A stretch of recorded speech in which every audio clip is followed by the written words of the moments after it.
Bonsoir tout le monde et bienvenue sur la chaîne YouTube de l'école EPAB d'assurance et de banque. Aujourd'hui, je vous ai choisi un thème très important que j'ignorais moi aussi auparavant et que la majorité des gens l'ignorent. Le sujet d'aujourd'hui porte sur le thème des véhicules de collection. Donc, qu'est-ce qu'on entend par véhicule de collection? Quels sont les textes législatifs qui régissent la matière? Quels sont les avantages pour un propriétaire d'un véhicule dit de collection? Avantages fiscaux, avantages assurance, avantages pour quelqu'un qui a un véhicule dont l'âge dépasse les quarantaines ou bien les cinquantaines d'années, mais qui ignore la loi qui régit la matière. Il faut aussi parler, ou bien je profite de cette occasion pour annoncer aux gens l'existence d'une fédération même, une fédération qui s'appelle la Fédération marocaine automobile ancienne, ou bien la FMAA. Donc après une petite recherche, j'ai trouvé qu'il existe dans le code de la route un petit volet ou bien quelques articles qui traitent des véhicules anciens ou bien véhicules de collection. Il s'agit spécialement des articles de la loi 5205, l'article 80 à l'article 84. Donc, pour être plus clair et plus précis, je vais vous lire ces articles, ces 4 ou bien 5 articles pour générer ou bien pour vulgariser ce volet qui est méconnu par la plupart des gens et des usagers de la route et propriétaires de véhicules anciens. Donc, on va commencer par lire l'article 80 qui dispose le propriétaire de tout véhicule soumis à immatriculation remplissant l'une des conditions visées à l'article 81 ci-après peut demander la classification de son véhicule comme véhicule de collection. Le certificat d'immatriculation de tout véhicule de collection doit porter la mention de véhicules de collection. Donc ça, c'est l'article 80.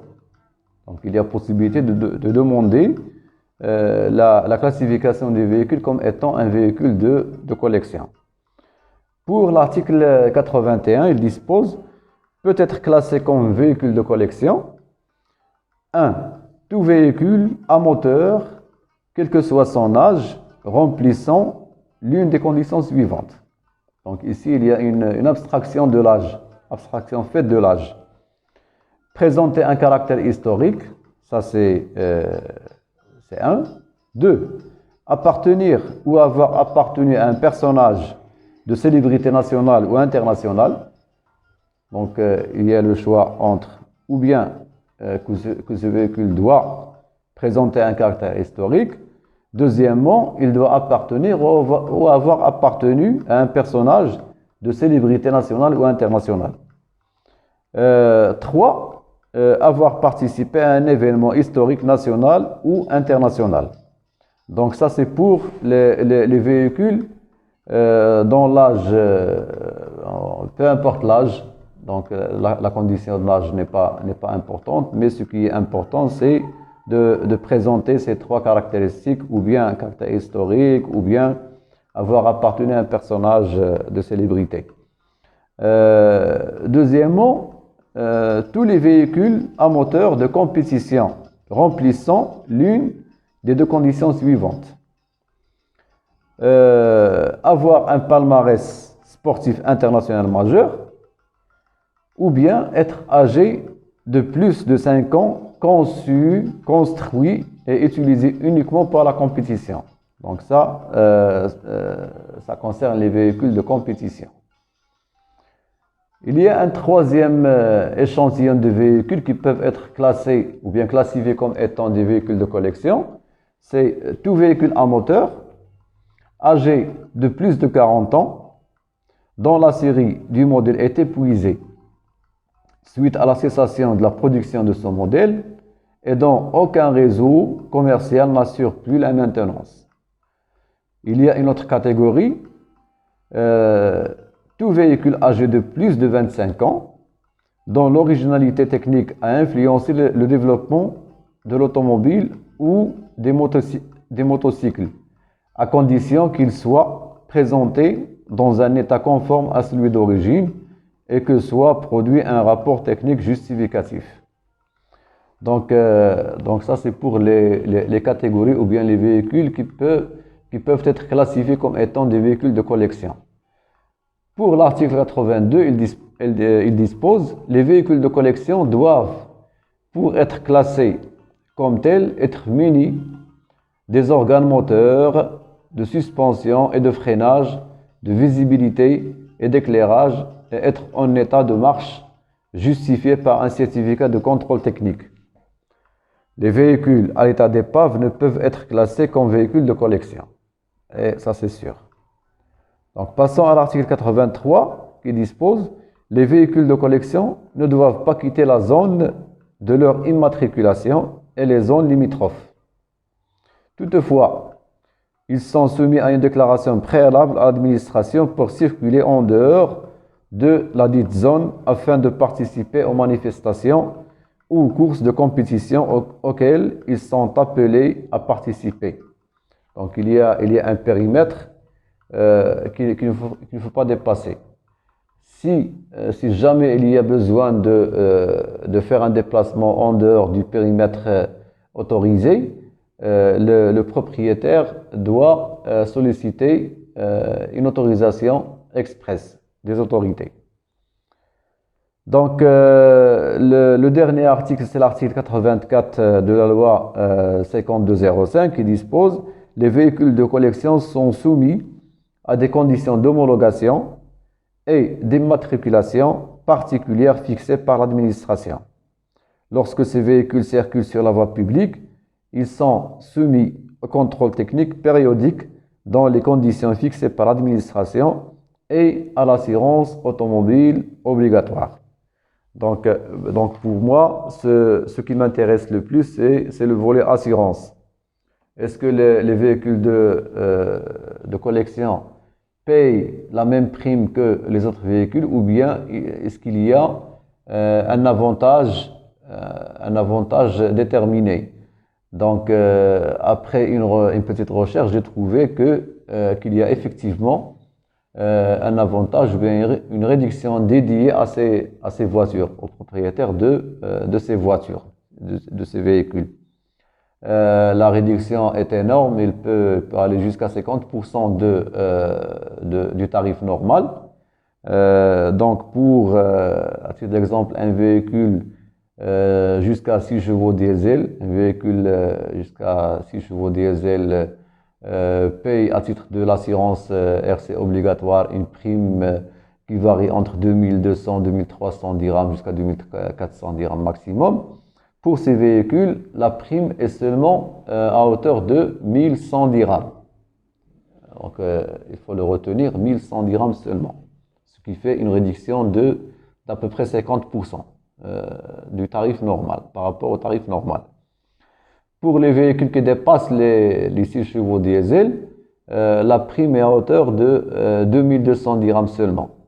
Donc, pour le tarif normal, la prime peut frôler les 4000, 5000, 6000 dirhams d'une manière automatique.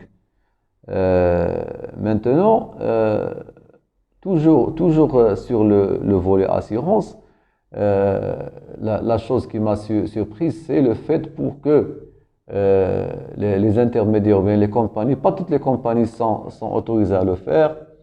Pas tous les intermédiaires sont habilités à le faire, mais seulement un seul cabinet conseil en partenariat avec cette fédération qui s'appelle la FMAA, on a le monopole de souscrire cette assurance aux propriétaires.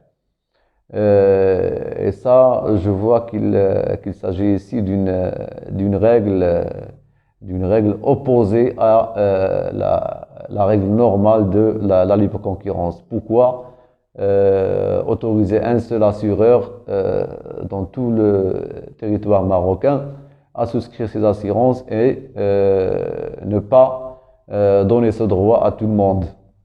Donc, c'est une dérogation à la loi de la libre concurrence. J'ouvre cette parenthèse pour permettre aux gens de la CAPS, à la FMSAR aussi, de nous éclairer sur ce problème. Parce que même le tarif automobile ne prévoit aucune stipulation dans ce sens. Reste un dernier point concernant la procédure de la demande de l'attestation véhicule de collection. Il y a un site web de cette fédération qui est, je le dis et je le répète, la FMAA, un site web dans lequel il y a pas mal d'informations nécessaires qui permettent aux propriétaires d'abord, donc les personnes assujetties, c'est le propriétaire du véhicule. Le nouvel acquéreur d'un véhicule peut aussi demander à ce que son véhicule soit classifié comme étant un véhicule de collection. Et il y a les importateurs, un importateur d'un véhicule dit de collection. Pour les véhicules concernés, presque tous les véhicules peuvent être assujettis à cette formule. Il y a les voitures tout d'abord, l'automobile, il y a les motos, il y a les camions, les cyclomoteurs, les bus, les tracteurs agricoles, les remorques civiles ou militaires. Donc, pratiquement une dizaine de types de véhicules, automobiles, motos, camions, cyclomoteurs, bus, tracteurs agricoles, remorques civiles ou militaires. Donc, et c'est la fédération, cette fédération qui est habilitée à délivrer l'attestation qui permet, c'est l'attestation qui permet au propriétaire du véhicule ou bien de l'importateur de solliciter une carte grise qui porte la mention véhicule de collection, avec un dossier réglementaire soumis à la ratification, bien sûr, de cette fédération. Laquelle fédération offre à ces gens une assistance juridique dans les démarches et formalités d'importation et de dédouanement du véhicule. Mais la deuxième condition qui est imposée, c'est le fait d'être affilié ou bien adhérent à un club affilié à la FMAA, à la fédération. Donc, moi, je suis propriétaire d'un véhicule, je veux que mon véhicule soit classifié comme étant un véhicule de collection. Je dois d'abord adhérer à un club affilié à la fédération. Donc, après une petite recherche, j'ai trouvé qu'il existe d'ores et déjà au Maroc une vingtaine de clubs qui sont affiliés à cette fédération qui siège à Casa et non pas à Rabat.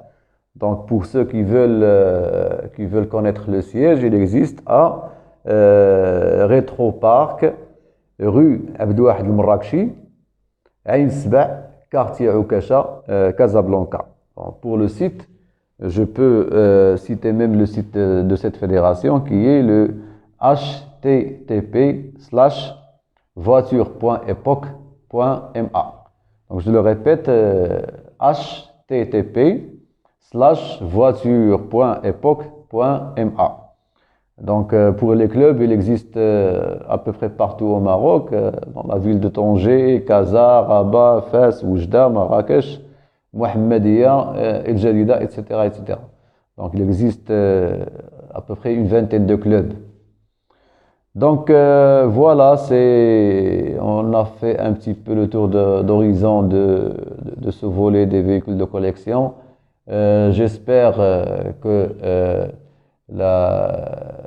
l'épisode d'aujourd'hui a été bénéfique pour tout le monde, surtout pour les gens qui sont propriétaires de véhicules dont l'âge dépasse les quarantaines, cinquantaines d'années et qui méconnaissent s'il y a un arsenal juridique qui régit ce volet ou pas. L'arsenal est là, dans le code de la route, plus spécialement dans l'article 80 à l'article 84 de la loi 5205 et l'existence d'une fédération marocaine automobile ancienne. Donc non seulement la fédération, mais il existe certainement des clubs qui ne font que ça, la sauvegarde du patrimoine, des véhicules anciens, etc., etc. Je vous souhaite une bonne soirée et à la prochaine fois, Inch'Allah. Et n'oubliez pas de vous abonner à la chaîne YouTube de l'école EPA pour recevoir tout ce qui est nouveau. Merci.